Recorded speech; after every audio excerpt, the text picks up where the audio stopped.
Ida. Ada meron ninyo. Ah! Aduh!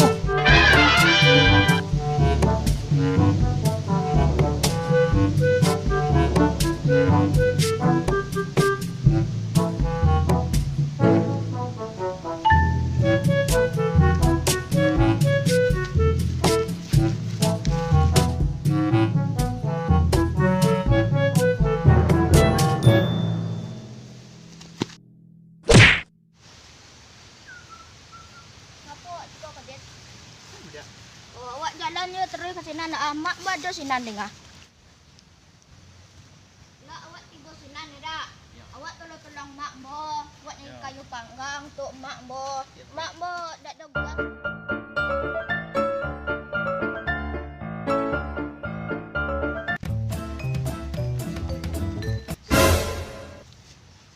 Salah Marsel Jaizan ni. Mana nak cakap ah? Oh iya, awak tengoklah.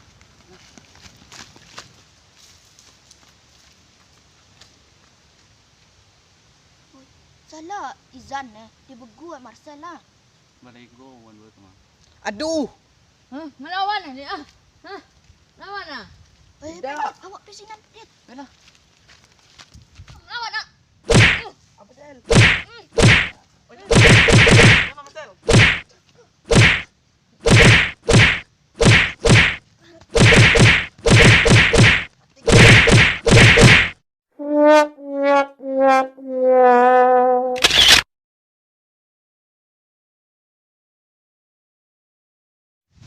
Ida.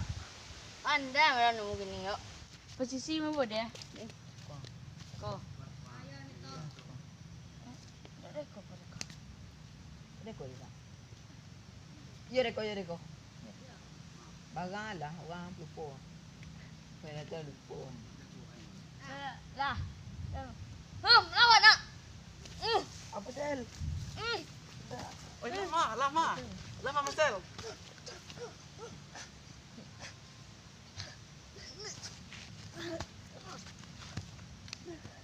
Tinggal ngah.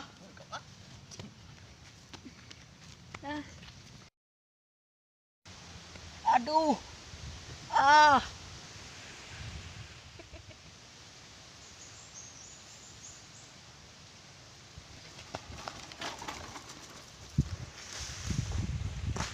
Sama.